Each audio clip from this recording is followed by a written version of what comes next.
નમસ્તે વિદ્યાર્થી મિત્રો, શ્રી નીલજ શૈક્ષણિક સંકુલની યુટ્યુબ ચેનલ પર આપ સૌનું સ્વાગત કરું છું.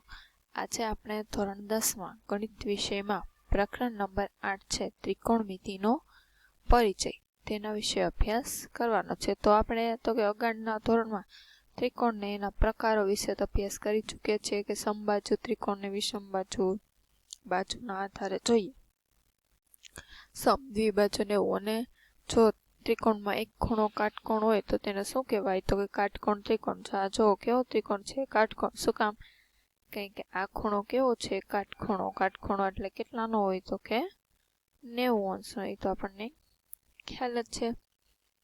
એ તમે ઉદાહરણ જુઓ કે ધારો કે એક શાળાના વિદ્યાર્થીને કુતુબ મિનારની મુલાકાત લઈ રહ્યા છે. કુતુબ મિનાર છે. હવે એમ કીધું કે જો કોઈ એક વિદ્યાર્થી મિનારાની ટોચ તરફ જુઓ એટલે વિદ્યાર્થી અહીંયા ઊભો છે, મિનારાની ટોચ એટલે આ થઈ, તો આકૃતિમાં દર્શાવ્યા પ્રમાણે ત્રિકોણની કલ્પના કે આ વિદ્યાર્થી ઊભો છે, આ એની દ્રષ્ટિ કિરણ થાય, અહીંયા જોવે છે. હવે વિદ્યાર્થીથી તો કે મિનારા વચ્ચેનું અંતર આ થાય અને આ મિનારો એટલે શું થયું? તો કે કાટકોણ ત્રિકોણ થયો. બીજા ઉદાહરણમાં પણ એવું છે. તો આ બધામાં પરિસ્થિતિમાં જોઈએ તો શું થાય છે? તો કે કાટકોણ ત્રિકોણ બને છે. કે ગણિતશાસ્ત્રની એક શાખામાં આ પદ્ધતિઓના ઉપયોગથી આને શું કહેવાય? તો કે અંતર અને ઊંચાઈ આપણે શોધી શકીએ. આ શાખાને શું કહેવામાં આવે છે? તો કે ત્રિકોણમિતિ. એના માટે અંગ્રેજી વર્ડ છે ટ્રાઇગોનોમેટ્રી. આ ટ્રાઇગોનોમેટ્રી શબ્દ છે તે તો કે 3 ગ્રીક શબ્દો કયા કયા? ટ્રાઈ એટલે 3, ગોન એટલે શું થાય? તો કે બાજુ, અને મેટ્રોન એટલે શું થાય? તો કે માપ.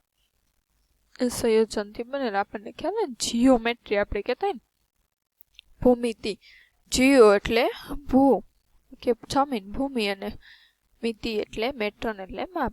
એવી જ રીતે ટ્રાઇગોન મેટ્રોન એટલે 3 બાજુના માપ. એમ કે ખરેખર તો ત્રિકોણમિતિ એટલે શું? તો કે ત્રિકોણની બાજુઓ તથા ખૂણાઓ વચ્ચેના સંબંધનો જ અભ્યાસ છે. કે પ્રાચીન સમયમાં ત્રિકોણમિતિ પર થયેલા કાર્યનો ઉલ્લેખ ક્યાં? તો કે ઇજિપ્ત અને બેબીલોનમાં જોવા મળે છે. કે જૂના પ્રાચીન સમયમાં ખગોળશાસ્ત્રીઓ ગ્રહો અને તારાઓ અને પૃથ્વીનું તારાઓથી અંતર માપવા માટે ત્રિકોણમિતિનો ઉપયોગ કરતા. આ પ્રકરણમાં આપણે તો કે તેના ગુણોત્તરો વિશે અભ્યાસ કરીશું. આપણે તેને ખૂણાઓ માટેના ત્રિકોણમિતિય ગુણોત્તર કહીશું. આ ગુણોત્તરનો વિસ્તાર બીજા ખૂણાઓ માટે પણ કરી શકાય છે, પરંતુ તો કે અહીં આપણે ફક્ત કોની? તો કે લઘુકોણ સુધી ચર્ચા છે તે સીમિત રાખવાની છે. કે અહીં આપણે 0 થી 90 વચ્ચેના માપના ખૂણાના ત્રિકોણમિતિય ગુણોત્તરો જ શોધવાના. લઘુકોણ એટલે આપણને ખ્યાલ જ છે, 5મા ધોરણથી ભણીએ છીએ. લઘુકોણ એટલે 90 થી નાનો. શું આવે? <90. ગુરુકોણ એટલે <90 ડિગ્રી. અને કાટકોણ એટલે શું થાય? આપણને ખબર છે કે 90 ને શું કહેવાય? કાટકોણ. એટલે આપણને ખ્યાલ છે કે ત્રિકોણ કાટકોણ હોય, ત્રિકોણના 3 ખૂણાના માપનો સરવાળો કેટલો થાય? 180 અંશ. એટલે કાટકોણ ત્રિકોણ હોય તો એક ખૂણો 90 નો હોય તો 180 માંથી 90 બાદ કરો તો હવે કેટલા વધ્યા? તો કે 90. તો 90 વધ્યા તો બાકીના બે ખૂણાના માપ તો કેવા હોય? તો કે હંમેશા 90 થી નાના જ હોય. એટલે કાટકોણ ત્રિકોણમાં એક ખૂણો કાટકોણ હોય ને બાકીના બે કેવા હોય? લઘુકોણ એટલે 90 કરતા નાના. એટલે કાટકોણ ત્રિકોણમાં આપણે લઘુકોણની સાપેક્ષે જ ત્રિકોણમિતિય ગુણોત્તર લેવાના છે. આપણને આકૃતિમાં ત્રિકોણ સી, એ અને બી માં આમાં કોને આપણે લઘુકોણ તરીકે લીધો છે? તો કે ખૂણા એ ને. કાટખૂણો બી કયો છે? તો કે ખૂણો બી.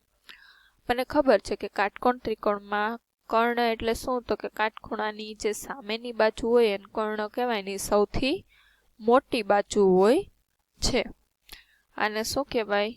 વેધ. અને આને શું કહેવાય? પાયો. એ તો આપણને ખ્યાલ જ છે. હવે લઘુકોણ આપણે ત્રિકોણમિતિય ગુણોત્તર લેવાના છે. આ સૂત્ર તમારે ખાસ બધાય પાકા કરવાના, સમજશો એટલે તરત યાદ રહી જશે.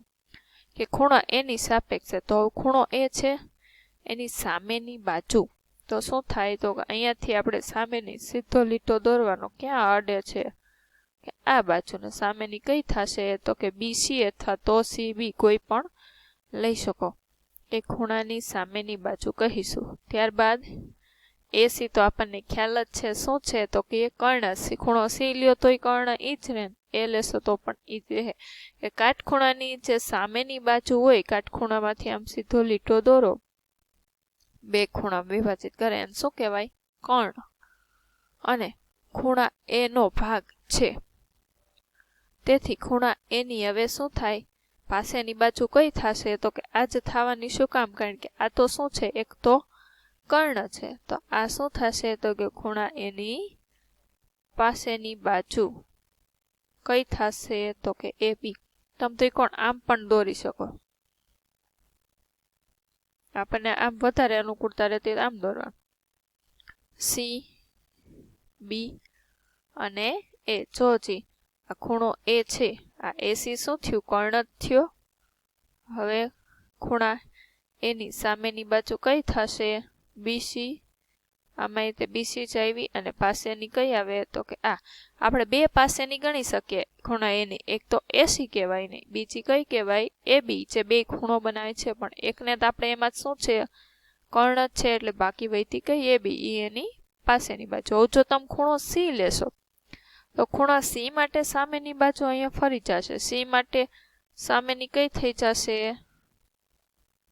એ બી અને પાસેની કઈ થઈ જશે તો કે એની પાસેની બીસી, કર્ણ તો બેમાં સેમ જ છે તો તેના આધારે આપણે ત્રિકોણમિતિય ગુણોત્તર 6 અભ્યાસમાં લેવાના છે સાઇન, કોસ, ટેન, કોસેક, સેક અને કોટ।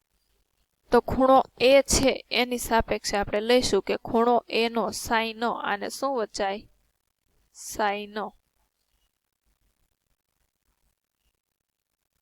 શું થાય સાઈન એટલે તો કે ખૂણા એની સામેની બાજુ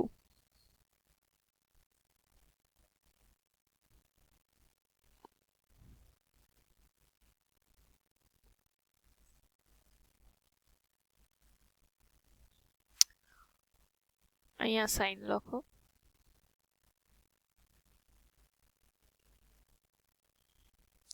આ આખું નામ છે। હવે આગળ જેમ ગણતરી માત્ર આપણે શું લેવાનું છે સાઈન, ખૂણા માટે આપણે કાંઈ ન હોય તો શું લઈ લેવાનું તો કે થીટા અને શું વચાય તો કે થીટા, આવો સંકેત હોય તેને થીટા।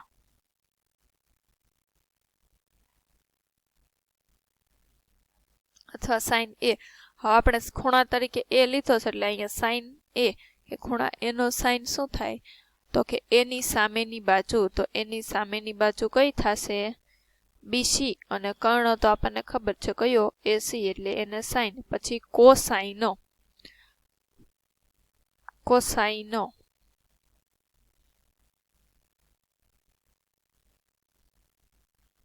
એને ટૂંકમાં પછી આગળ શું કહેશું માત્ર કોસ, આવી રીતે જ લખશું, આખા નામ નહીં લખવાનું। સાઈનમાં શું લીધું સામેની બાજુ તો કોસમાં તો કે એની પાસેની કઈ છે ખૂણા એની પાસેની બાજુ છેદમાં કર્ણ એટલે શું હશે એ બીના છેદમાં એસી। સાઈનમાં સામેની તમારે આમ યાદ રાખવાનું છે સા ક, સાઈન ખૂણામાં શું યાદ રાખવાનું સા અને છેદમાં ક, સાક એટલે સાઈન સામેની બાજુ છેદમાં કર્ણ, પાસેની બાજુ એટલે પાક અને કર્ણનું શું થાય ક,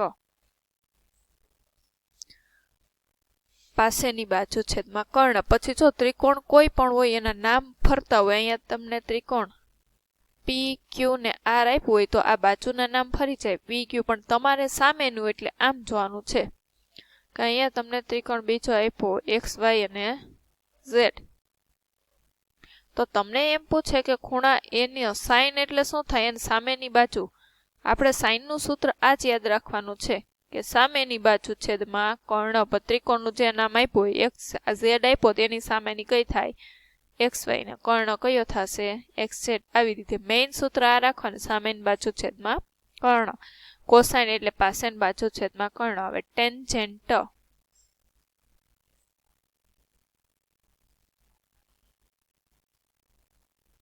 ટેન્જેન્ટ, જેને ટૂંકમાં પછી શું કહેવાનું તો કે ટેન, આમ જ લખાશે TAN.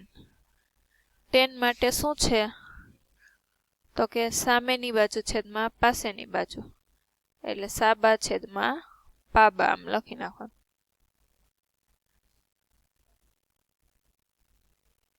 સામેની બાજુ કઈ છે CB ને પાસેની AB.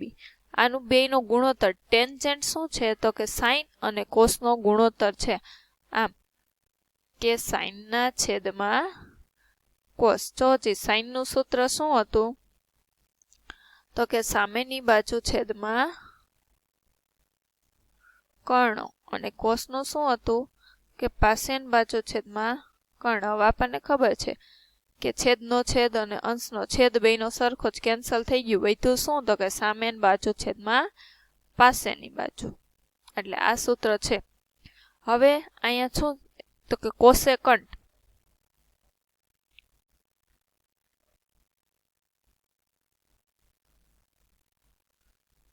એને માત્ર આપણે આટલું જ લેવાનું છે કોસેક. કોસેક કોનું વ્યસ્ત છે તો કે સાઇનનું વ્યસ્ત છે. કોસેક સાઇનનું સૂત્ર શું હતું વ્યસ્ત તો આપણને ખબર જ છે. જો અહીંયા લખ્યું કોસેક તો 1/ખૂણા એનો સાઇન. તો શું થશે સાઇન, અહીંયા સાઇન છે, સાઇનનું સૂત્ર આપણને ખબર છે કે આમ થાય કે 1/સાક કે સામેની બાજુ છેદમાં કર્ણ. હવે આપણને ખબર છે કે છેદનો છેદ ક્યાં જતો રહેશે તો કે અંશમાં, એટલે કર્ણ અંશમાં વયો ગયો, એટલે એનું ઊંધું. અહીંયા સામેની બાજુ છેદમાં કર્ણ હતું તો અહીંયા ઊંધું, કર્ણ છેદમાં સામેની બાજુ વ્યસ્ત. હવે સેકન્ટો, માત્ર સેકન્ટો, એને આપણે માત્ર શું કહેશું તો કે સેક. સેક થીટા, માત્ર SEC જ આગળ લખશું. ઈ કોનું વ્યસ્ત છે તો કે 1/છેદમાં કોસાઇન, કોસનું વ્યસ્ત છે.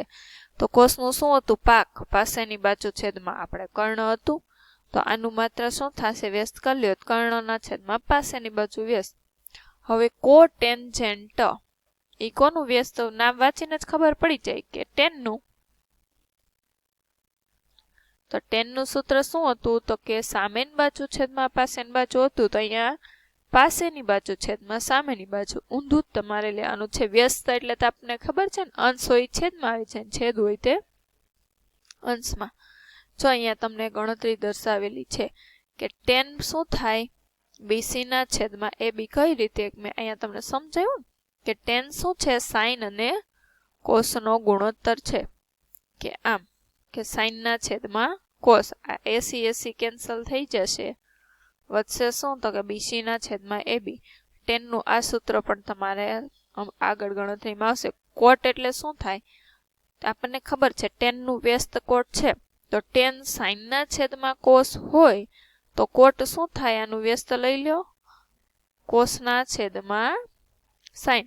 એટલે તમારે આમ યાદ રાખવાનું, સાઇન કોસ ટેન, કોસેક સેક કોટ. સાઇન વ્યસ્ત કોણ શું થાય 1/છેદમાં કોસેક. આ બે એકબીજાના વ્યસ્ત. પછી કોસ આમ લખવાનું 1/છેદમાં સેક, આ સેકન્ડ. ટેન 1/છેદમાં કોટ. સાઇન શું છે સામેની બાજુ છેદમાં કર્ણ, કોસ કર્ણ છેદમાં સામેની બાજુ કોસ, પાસેની બાજુ છેદમાં કર્ણ, પછી સેક લઈ લેશો એટલે કર્ણ છેદમાં પાસેની બાજુ. ટેન સામેની બાજુ છેદમાં પાસેની બાજુ અને પાસેની બાજુ છેદમાં સામેની બાજુ. તો આ હતા ત્રિકોણમિતિય તમારે ગુણોત્તર. હવે તેના આધારે તમારે ઉદાહરણ છે. હવે એમ કીધું અવલોકન પરથી સ્પષ્ટ થાય જો ખૂણાનું માપ સમાન રહે તો ખૂણા માટેના ત્રિકોણમિતિય ગુણોત્તરના મૂલ્યમાં ત્રિકોણની બાજુઓની લંબાઈ સાથે કોઈ પરિવર્તન છે તે તમને થતું નથી. ઉદાહરણ આપ્યું છે 1, 2 અને 3. એ તમારે તો કે ઉદાહરણ 1 થી 5 સુધીના છે ને એ સિલેબસમાં છે. તો અત્યારે આપણે સૂત્રો રાખ્યા, આગળના લેક્ચરમાં પછી લેક્ચરમાં ઉદાહરણ અને સ્વાધ્યાય 8.1 વિશે સમજાવીશું. તો આજ માટે આટલું રાખીએ. જય હિન્દ, જય ભારત, અસ્તુ.